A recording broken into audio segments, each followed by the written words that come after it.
समस्त ख्रीष्टीय भाई भौणी को प्रेज द लॉर्ड। आशा करे समस्ते प्रभु जीशुଙ୍କ दयारे भल अछंती। प्रिय माने आज गीत संहिता 2 पर्व 1 पदरु शेष जाए अध्ययन करिबा। आसंतु आमे माने वाक्य आड़क ध्यान देबा। गोष्ठी माने काहेकि कलह करंती, जनवृंद काहेकि अनर्थक विषय भालंती। सदा प्रभुंक विरुद्धरे ओ ताहांक अभिषिक्त व्यक्तिंक विरुद्धरे भूपतिगण ठिया हुअंती ओ शासन कर्तृगण एकत्र मंत्रणा करंती। आस आम्भे माने सेमानंक बंधन छिंडाई पकाऊ ओ आम्भ मानंक निकटरू सेमानंक रज्जु दूर करि देऊ। जे स्वर्गरे उपविष्ट से हसिबे, प्रभु सेमानंकु परिहास करिबे।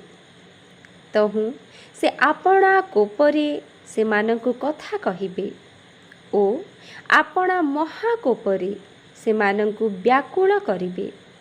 मात्र मु आपणा राजांकु आपणा पवित्र पर्वत सियोनरे स्थापन करिअछि। मु सेही विधान प्रचार करिबी। सदा प्रभु मते कहिले, तुम्भे आम्भर पुत्र, आजी आम्भे तुम्हकु जन्म देलु। आम्भ निकटरे माग, तेबे आम्भे तुम्भर उत्तराधिकार निमंते गोष्ठी मानंकु ओ तुम्भर अधिकार निमंते पृथ्वीर प्रांत भाग सबु तुम्हकु देबा।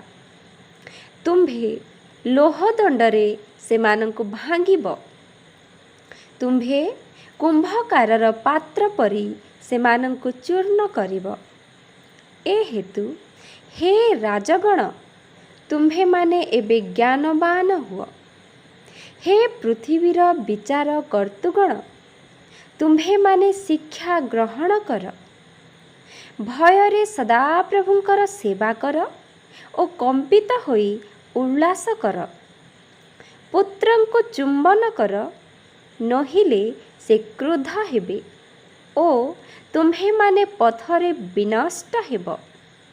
कारण शीघ्र ताहांकर क्रोध प्रज्वलित हेब। जेउ माने ताहांकर शरण नियंती से समस्ते धन्य। हालेलुया।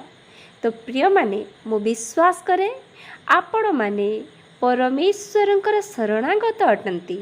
आउ आपण आउ मु आउ जगतर समस्त लोक गोटे दिन परमेश्वरंकर शरणागत होई धन्य हेबा। आमीन।